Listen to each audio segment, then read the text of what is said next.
Okay, so when we talk about research design, तो आज हम बात करेंगे रिसर्च डिजाइन की और खासतौर पे क्वांटिटेटिव रिसर्च डिजाइन की. सो research design basically it's making a plan for deciding how the information or data will be collected and analyzed. तो आपने जो स्टडी बनाई है, आपने ये सोचना होता है कि जी हमने ये कहाँ से डेटा कलेक्ट करना है. एंड अब remember, this is not literature view. Literature view आपने पहले कर लिया, आपने सारी मार्केट की वो चीजें देख ली, जैसे मैंने आपको पहले बताया था कि आपने देख लिया कि अच्छा ये सारी चीजें करने वाली हैं. अब आपने ये देखना है कि अच्छा मुझे अगर यहाँ घर लेना है तो मुझे कितना बड़ा प्लॉट चाहिए, किस तरह का घर बनेगा, कौन सी चीजें चाहिए, कहाँ कहाँ से सामान आएगा, मतलब जो आपका पूरा आपकी प्लानिंग वो होगी, वो यहाँ पे होगी. ठीक है. And research design is important because that governs the approach the researcher will take into the study. कि आप जिस तरीके से स्टडी को लेके चलेंगे वो उस पर डिपेंड करती है. ठीक, तो ये तो हो गया ये. अब there are two types of approaches. One is quantitative and the other one is qualitative. ठीक, quantitative approach, as the name suggests, it deals with quantities and numbers. तो आप बोलेंगे जी 100 लोगों में से 80 लोगों ने की एज इतनी थी, उन्होंने ये कहा, उन्होंने ये वाली चीज कही, उस तरीके की, जहां पे आप किसी भी चीज को क्वांटिफाई कर सके, नंबर दे सके, क्वांटिटी बता सके. कोविड-19 फैला, दुनिया के इतने मुल्कों में हुआ, इतने मुल्कों में इतने लोगों की डेथ हो गई, इतने लोग मर गए, इतने लोगों को बीमारी हुई, इतने लोगों ने वैक्सीन करवाई, तो सब जगह पे आप देखो नंबर्स अटैच्ड है. ठीक है. और इतने लोगों को ये सिम्टम्स, जहां नंबर्स अटैच्ड हैं और लार्जर फिगर में आप नंबर्स दे रहे हैं, that is using a quantitative approach. Why we need it? Because it measures concepts or variables that are predetermined objectively and examine the relationship between them numerically and statistically. So quantitative research में आप पहले से सोचते हैं बहुत carefully कि कौन से वेरिएबल्स और कौन से कॉन्सेप्ट्स हैं वो आपने एग्जामिन करने हैं, और उनको आपने मेजर कैसे करना है और उनको आप एक दूसरे के साथ से कंपेयर कैसे करेंगे. तो वहां पे आपका टाइम बहुत ज्यादा जो पे जाता है, डिफाइन करने पे, मेजर करने पे, डिसाइड करने पे चीजों को, वो आप वहां पे कर लेते हैं एंड देन आप उसका एग्जीक्यूशन करते हैं. बेसिकली आपका काम ये होता है कि आप ये देख सकें जनरलाइजेबिलिटी कितनी है, कि क्या एक मुल्क में अगर कोविड-19 इस तरीके से फैला तो क्या यही वाली फाइंडिंग्स, अगर हम कहते हैं कि यूके के अंदर कोविड-19 के सिम्टम्स जो थे वो XYZ थे, क्या वही सिम्टम्स पाकिस्तान में भी थे, इंडिया में भी थे, दूसरी किसी जगह पे भी थे, या कुछ फर्क था. तो वो हम उस तरह की जनरलाइजेबिलिटी को टेस्ट करते हैं. और क्वांटिटेटिव रिसर्च का यूजुअल मकसद जो होता है वो थ्योरी डेवलपमेंट होता है. ठीक है. Qualitative research on the other hand is usually descriptive. ठीक.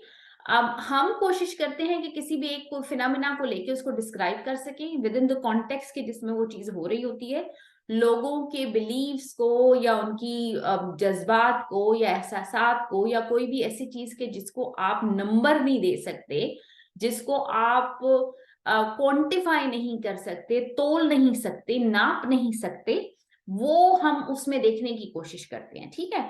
तो अगर सिर्फ कोविड-19 की एग्जांपल ले लें तो वहां पे पहले हमने देखा था कोविड-19 के लिए कि जी नंबर्स हमने देखे, इतने लोगों को हो गया और ये हो गया. यहाँ हम बात करेंगे कि जिनको हुआ उनके एक्सपीरियंसेस क्या थे. ठीक, कैसा उनको फील हो रहा था, सिम्टम्स उनके कैसे थे, उनके उनकी उन कितने किस तरह से उनको उन्होंने कोप कैसे किया चीजों से. अब इन वाली चीजों को देखने के लिए आपको लोगों से बात करनी पड़ेगी. आप इसको अगर नंबर्स में डालेंगे भी तो भी लोगों से डिटेल में बात करके, और हर किसी का जो एक्सपीरियंस है वो काफी फर्क होगा, या जिस तरीके से उन्होंने बताया होगा वो काफी फर्क होगा.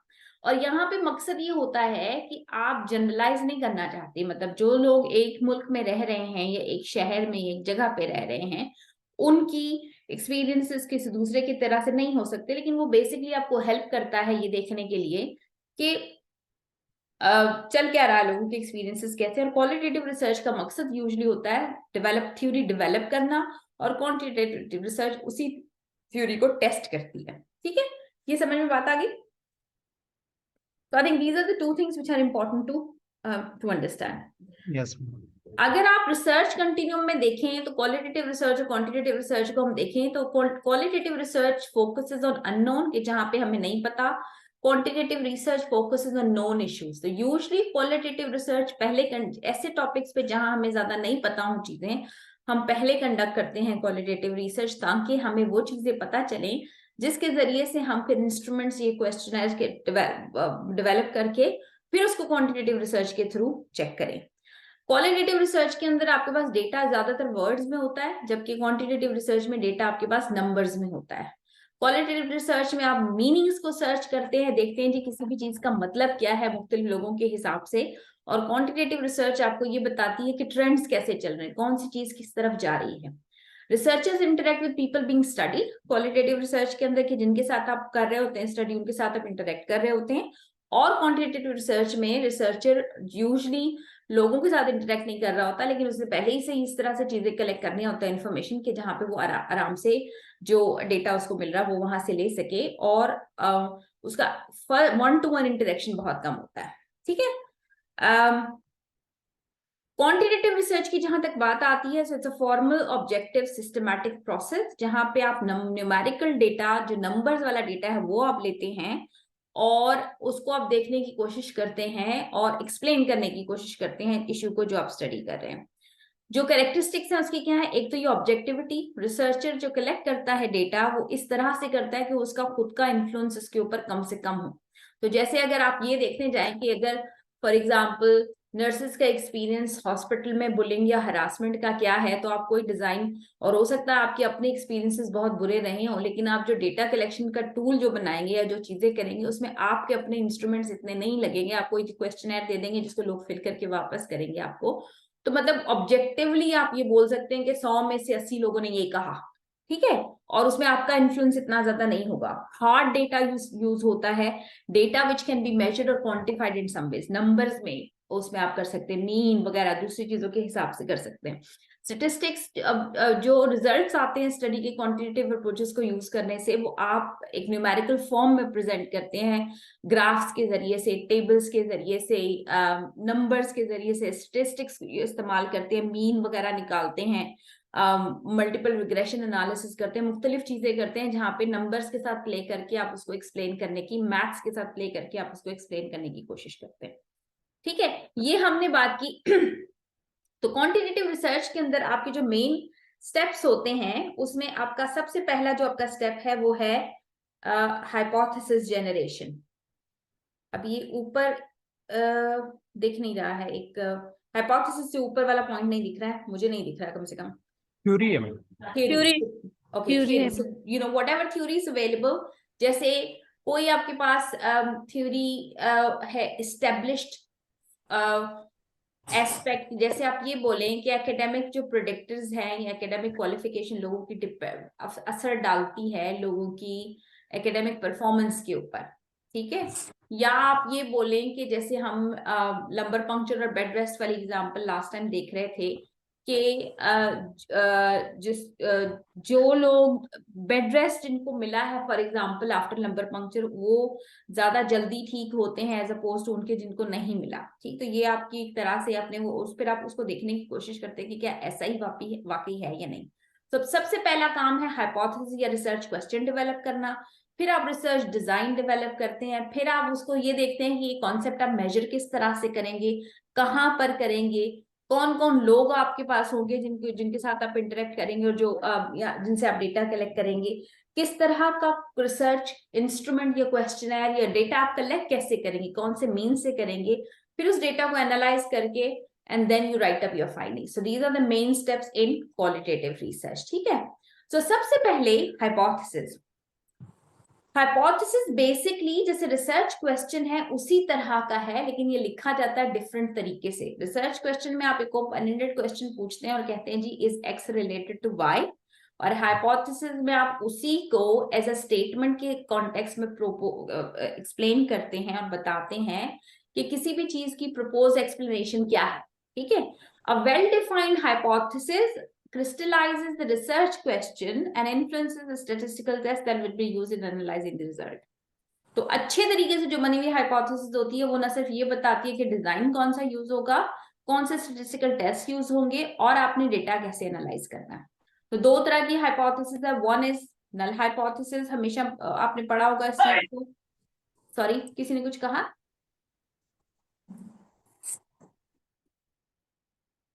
And the other one is alternative hypothesis. So null hypothesis is always about there is no association between x and y, or there's no difference between x and y. An alternative hypothesis जिसको research hypothesis भी कहते हैं, is always going to look at if there is an association between X and Y and what that association is, etc. A hypothesis states that there is a relationship between two concepts and specifies the direction of that relationship. So, for example, हम कहते हैं कि age is related to gross annual income. तो अगर हम ये कहते हैं कि जैसे जैसे age बढ़ती है, increasing age की इसके साथ income, gross income जो है वो भी बढ़ रही होती है.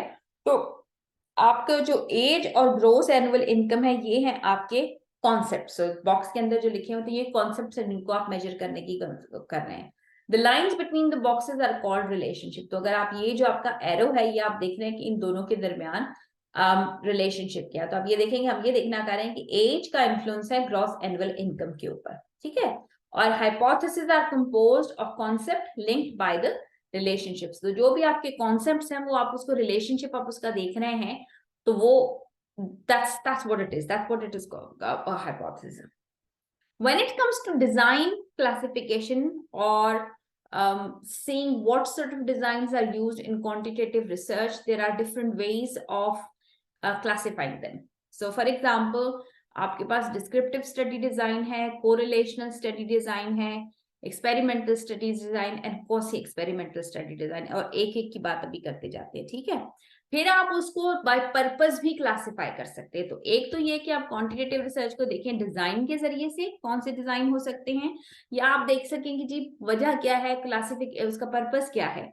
तो एक्सप्लोरेटरी रिसर्च है जहां पे वो स्टडीज जो कि नेचुरल सेटिंग में जो आम हालात में हो रही होती हैं, और वहां पे आप ये कोई भी जो फिनोमेना आपका वो आप देखने की कोशिश कर रहे हैं. फॉर एग्जांपल आप ये देखना चाहें कि किसी भी शहर या किसी भी हॉस्पिटल, किसी भी एक जगह पर कितने लोगों को कोविड हुआ और क्या वहां पे चीजें रही और किस वजह से हुई. ठीक है. तो आप कोई चेंज नहीं कर रहे किसी तरह की कोई चीज, लेकिन आप बेसिकली एक्सप्लोर करने की कोशिश कर रहे हैं और मुख्तलिफ जिसके कॉन्सेप्ट है वो देख रहे हैं.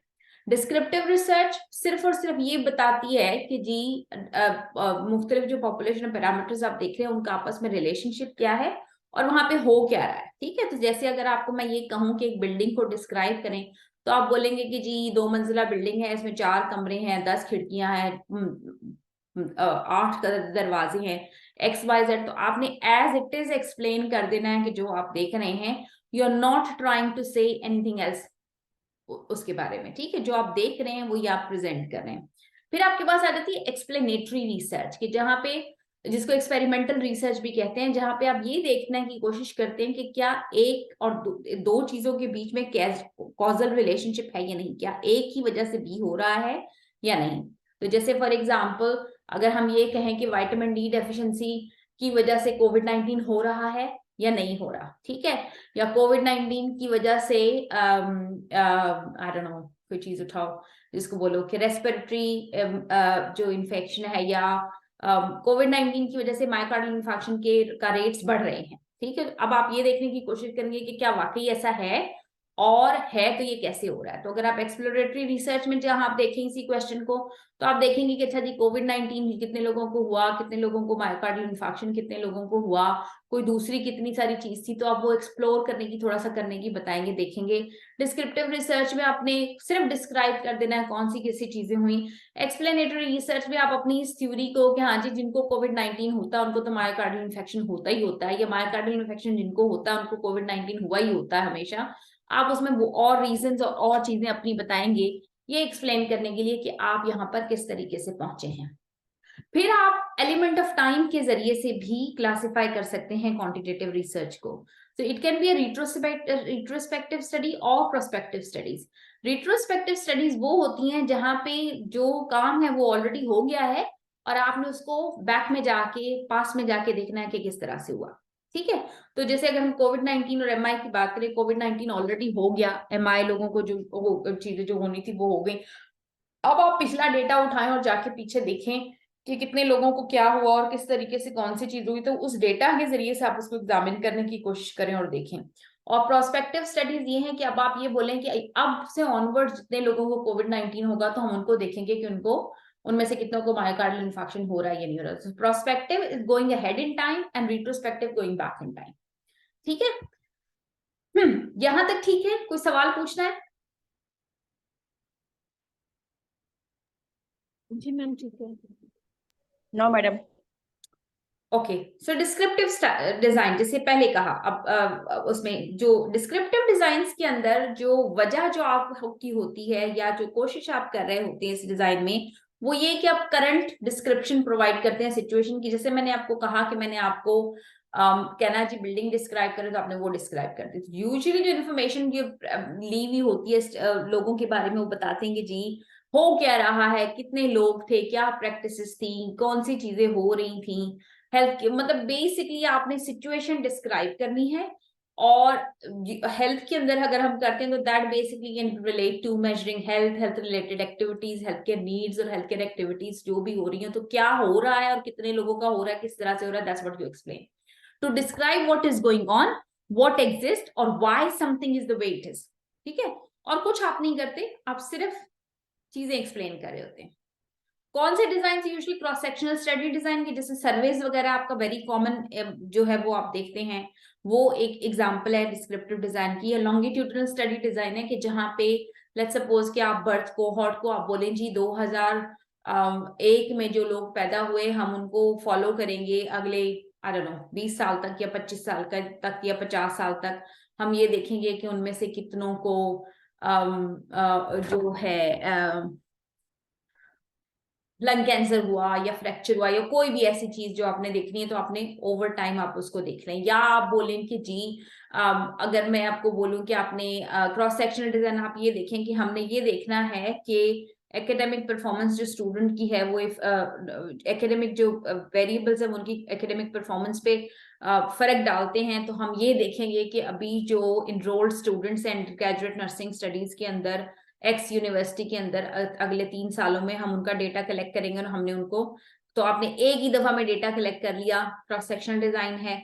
लेकिन अगर आपने कहा कि जी इस साल जो बैच दाखिल हुआ अब उनको अगले 3 साल तक या 4 साल तक जितने भी साल है हम उनको फॉलो करते रहेंगे और हम देखेंगे कि इनमें से कौन किस तरह से करता है और क्या चीजें, तो वो आपका लॉन्गिट्यूडनल स्टडी डिजाइन हो गया। ठीक है, so for examples, how many cases of pneumonia are diagnosed in the UK each year. ठीक है, ये एक एग्जाम्पल है। Why do people get engaged in substance misuse? What does it mean to people to lose their eyesight? ठीक है, तो ये वाली चीजें आप डिस्क्राइब करने की कोशिश कर रहे हैं कि हो क्या रहा है और आप उसी टाइम उस पर देखने की कोशिश करेंगे। फायदा क्या है इनके, आपको बहुत ज्यादा अच्छी इंफॉर्मेशन मिल जाती है, अच्छी तरीका है, आसानी से, महंगा नहीं है। आजकल तो ऑनलाइन जो है सर्विस वगैरह बड़े आराम से किए जा सकते हैं, व्हाट्सएप पे दूसरे जो कनेक्शंस हैं उसके हिसाब से भेजे जा सकते हैं, किए जा सकते हैं। छोटे पैमाने पर हो सकते हैं, बड़े पैमाने पर हो सकते हैं, मॉल्स में, स्ट्रीट्स पर, कहीं पर भी जो है वो आप कर सकते हैं। डिसएडवांटेजेस क्या है, बहुत ज्यादा डेटा आपको मिल जाता है और वो डेटा कितना यूजफुल है कितना नहीं है डिपेंड करता है। सिर्फ सिचुएशन को डिस्क्राइब करती हैं ऐसी स्टडीज और कोई कॉज एंड इफेक्ट आपको नहीं बताती। दूसरा जो डिजाइन आपके पास आता है वो कोरिलेशनल डिजाइन, जिसमें आप ये करने की कोशिश करते हैं कि दो वेरिएबल्स के दरमियान रिलेशनशिप देखते हैं। सो अगर फॉर एग्जांपल हम कहें are older people more likely to be diagnose with pneumonia than younger people. ठीक है, तो हमने हमारे कॉन्सेप्ट यहाँ पे कौन से हैं, ये हम क्या देखने की कोशिश कर रहे हैं, हम देखने की कोशिश कर रहे हैं कि इस एज रिलेटेड टू निमोनिया। ठीक है, और उन दोनों का कोई चीज है, आपस में कोई रिलेशनशिप है या नहीं है। ठीक, तो यहाँ पे एक चीज का दूसरी के साथ आप जो एसोसिएशन है, रिलेशनशिप है, वो देखने की कोशिश कर रहे हैं।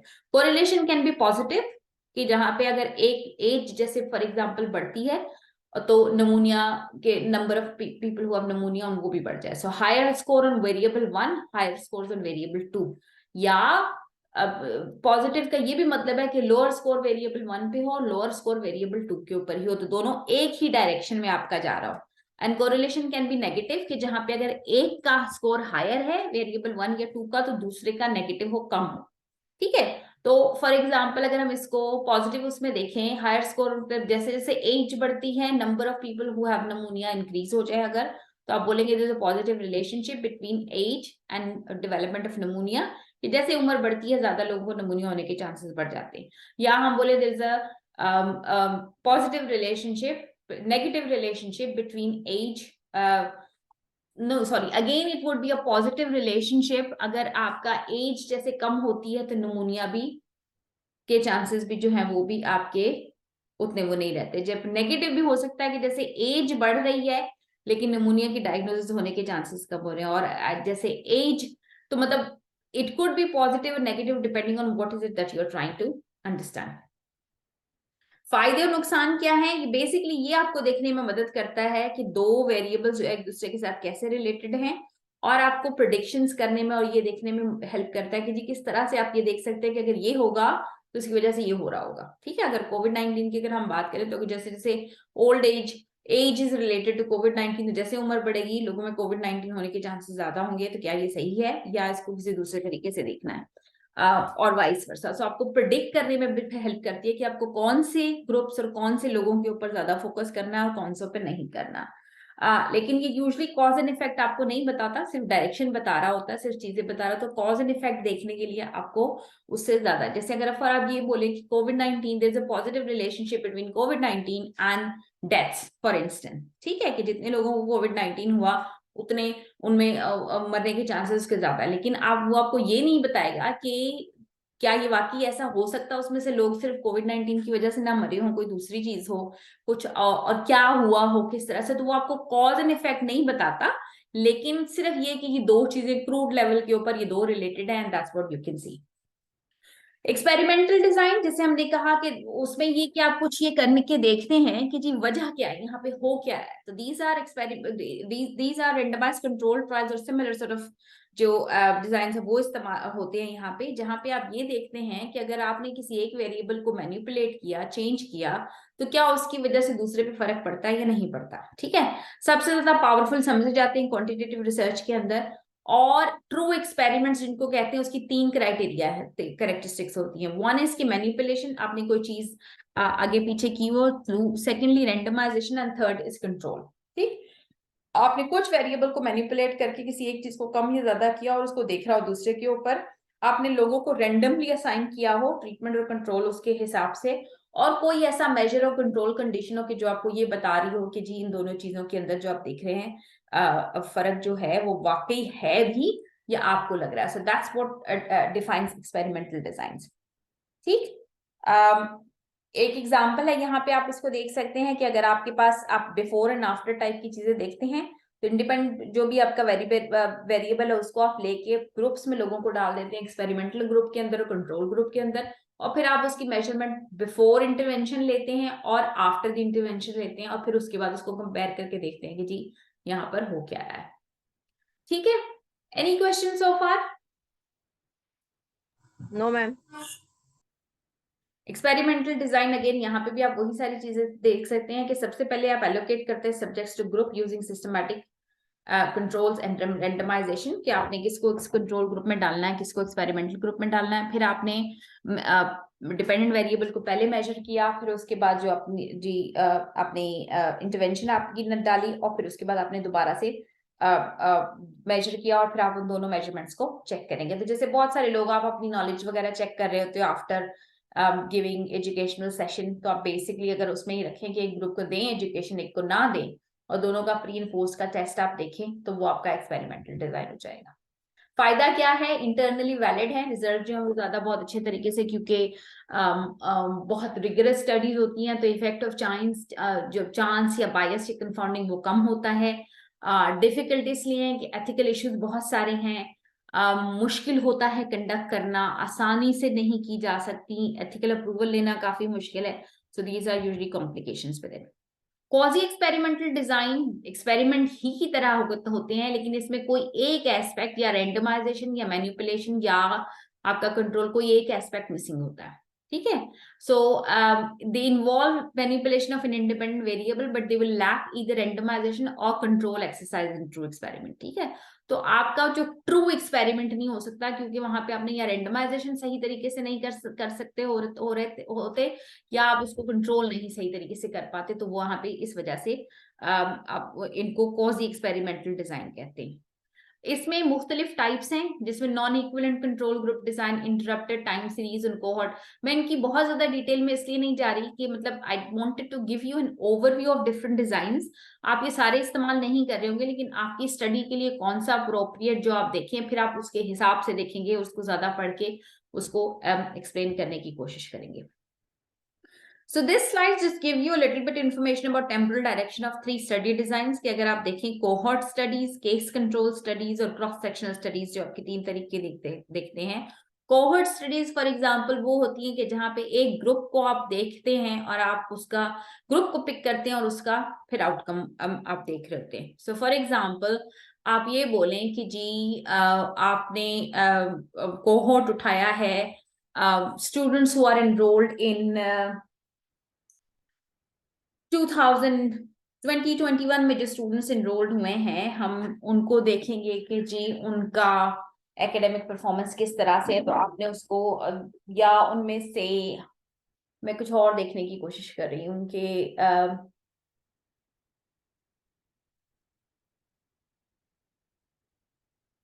वो लोग के जिनको कैंसर डायग्नोज हुआ 2021 में हम उनको देखेंगे कि उनमें से कितने लोग स्मोकिंग कर या वो लोग जो स्मोकिंग करते हैं हम ये देखने की कोशिश करेंगे कि उसमें से कितनों को कैंसर डेवलप होता है या नहीं होता।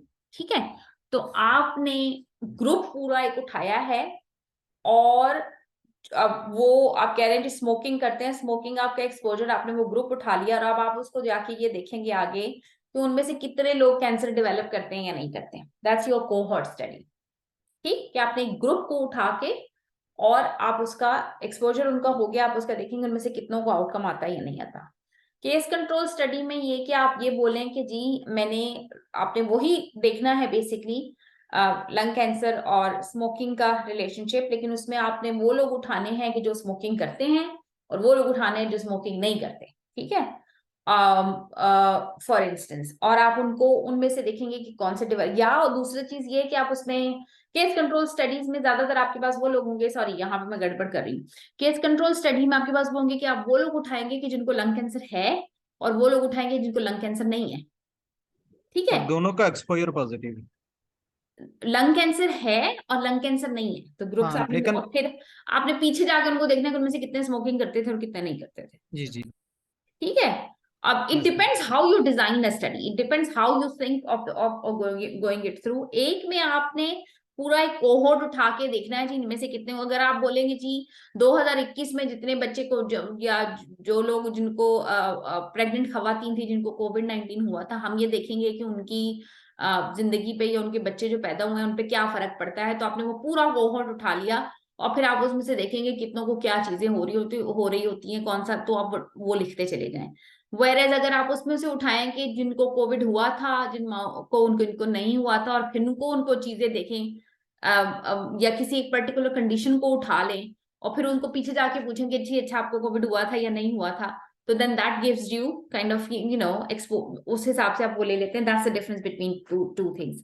फिर आपके पास क्रॉस सेक्शनल स्टडी डिजाइन है जो कि आपको एक्सपोजर एंड आउटकम एक पर्टिकुलर टाइम के ऊपर बता देते हैं कि जी सिर्फ एक स्नैपशॉट है उसी पर्टिकुलर टाइम का जो आप ले रहे हैं, and that's what you need to pick up on. ठीक है, so this also gives you sort of a classification of clinical research के हिसाब से आप देखते हैं। तो सबसे पहले अगर क्या आपके पास कोई एक्सपोजर है जिसको आप असाइन कर रहे हैं, अगर हाँ is this your experimental study हो सकती है, नहीं तो this is your observational study. अगर आपकी रैंडम एलोकेशन है या नहीं तो डिपेंडिंग ऑन आप उसको रैंडमाइज कंट्रोल ट्रायल बोलेंगे या नहीं। अगर आपकी सिर्फ ऑब्जर्वेशनल स्टडी है तो क्या आप उसमें कंपेयर कर रहे हैं ग्रुप्स को या नहीं कर रहे, और अगर कंपेयर कर रहे हैं ग्रुप्स को तो क्या आप कोहॉर्ट डिजाइन है कि एक्सपोजर हो गया और उसका आउटकम देखने की कोशिश कर रहे हैं, या आउटकम हो चुका और आप एक्सपोजर देख रहे हैं और केसेस कंट्रोल्स देख रहे हैं, या आप किसी एक पर्टिकुलर टाइम के ऊपर एक स्नैपशॉट लेने की कोशिश कर रहे हैं और देख रहे हैं कि क्या हो रहा है वहां पे।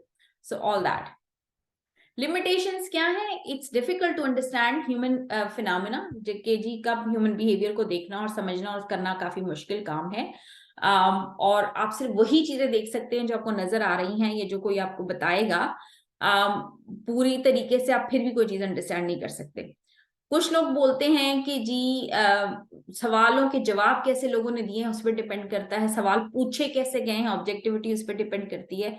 तो प्योरली ऑब्जेक्टिव होना इज नॉट ऑलवेज पॉसिबल, और जो स्टैंडर्डाइज स्केल्स हैं मुख्तलिफ जगह पे बने हुए वो can be perceived and can be interpreted differently by participants, can be interpreted and implemented differently in different study settings, and इसीलिए जो आप एक जगह से उठा के दूसरी जगह पे जो चीजें लगाते हैं वो आसानी से यूजुअली नहीं हो सकती।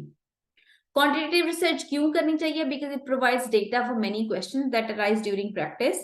ट्रेंड्स देखने में हेल्प करती है, इवैल्यूएट इंटरवेंशन करने में हेल्प करती है, कॉम्पिटेंस और स्किल्स देखने में हेल्प करती है, and useful for providing decision maker with the required kind of information. ठीक है, so this is about quantitative research. Any questions that you have? No, ma'am.